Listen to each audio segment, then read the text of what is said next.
I think at this point, a lot of you would agree with me that Emefiele is the worst CBN governor that this country has ever had, or that this country has had the misfortune to experience. Is so sad.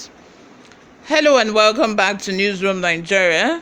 If this is your first time here or you haven't subscribed to this channel, what are you doing? Please go ahead and subscribe to this channel. Like this video, subscribe if you haven't already done that. Leave your opinions in the comment section below. Lastly, turn on the post notification bell so that you can be the first person to get notified whenever we upload a new video.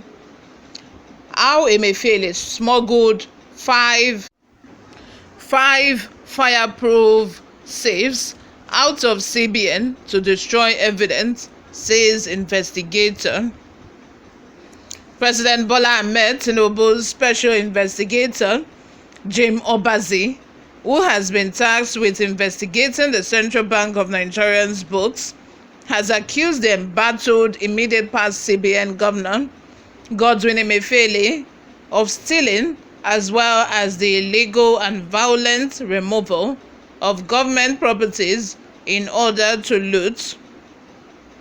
According to the anti-graft report on the CBN and related entities, Mr. Emefiele allegedly removed 5 fireproof safes containing evidence relevant to the ongoing corruption probe, and then planted another set of 5 vandalized fireproof safes inside the CBN to serve as a decoy for the removed safes. The governor's office wing, his actual office, represented a bizarre scene, Mr. Obazi said in his report to the president last week.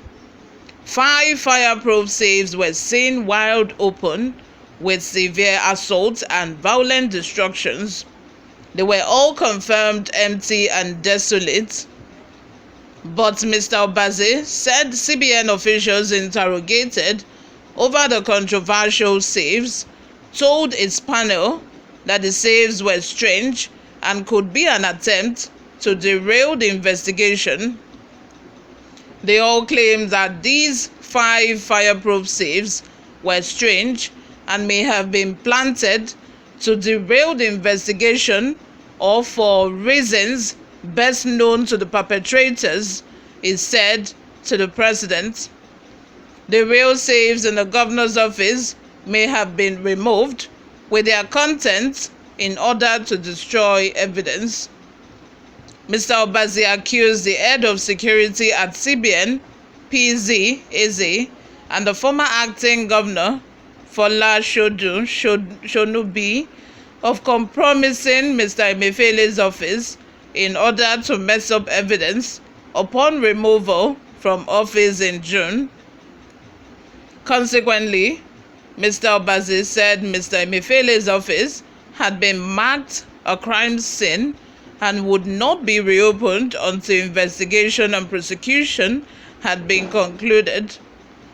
He recommended the prosecution of Mr. Shonubi and Emefiele and other officials involved for their deep criminal intent, which he said violated the penal codes of the Federal Capital Territory.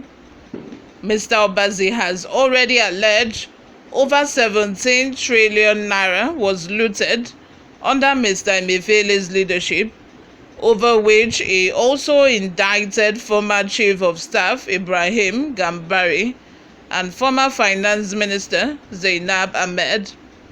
Mr. Emefiele did not immediately return a request seeking comment. The former CBN governor has denied any wrongdoing while fighting charges relating to his alleged corruption and mismanagement since he was arrested on June 10. It was released last week after 195 days.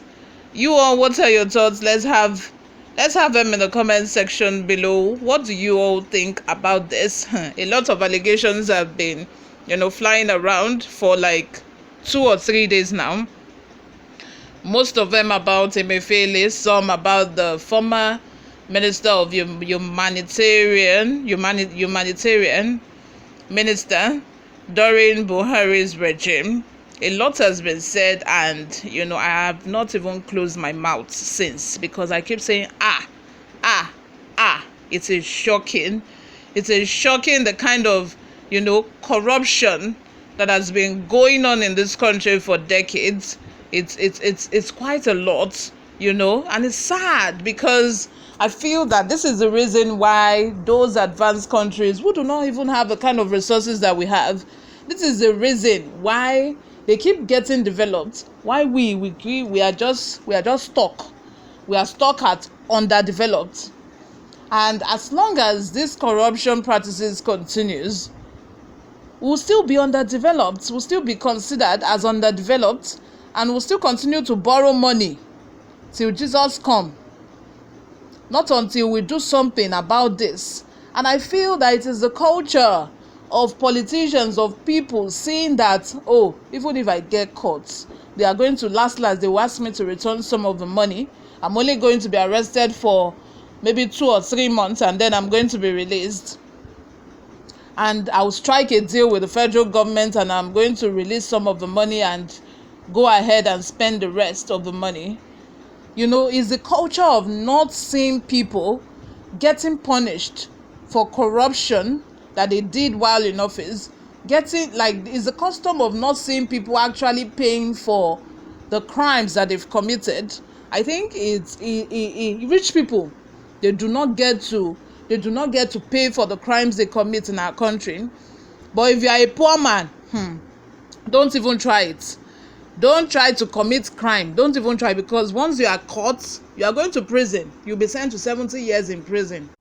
Imagine EFCC and police always going after Yahoo boys. This is not to exonerate Yahoo boys and say that Yahoo is not a crime. That is not what I'm saying. But they love to go after the small thieves. They love to go after people who are stealing small money, instead of going about after all. Instead of equally going after politicians and people in high places.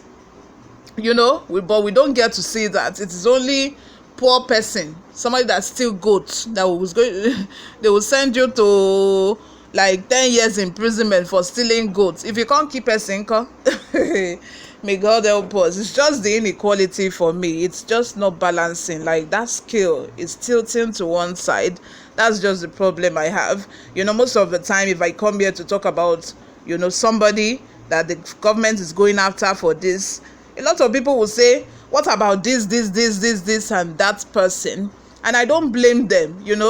It's just not balanced. You are going after this person for stealing 70,000 naira, whereas there's another person who have been embezzling and who has stolen billions of naira. That person is not getting punished. He's not paying for the crime, but you are going after this person. Why? What are your thoughts? Let's have them in the comment section below. Thank you very much for always listening and watching. I will see you all in my next video. Bye.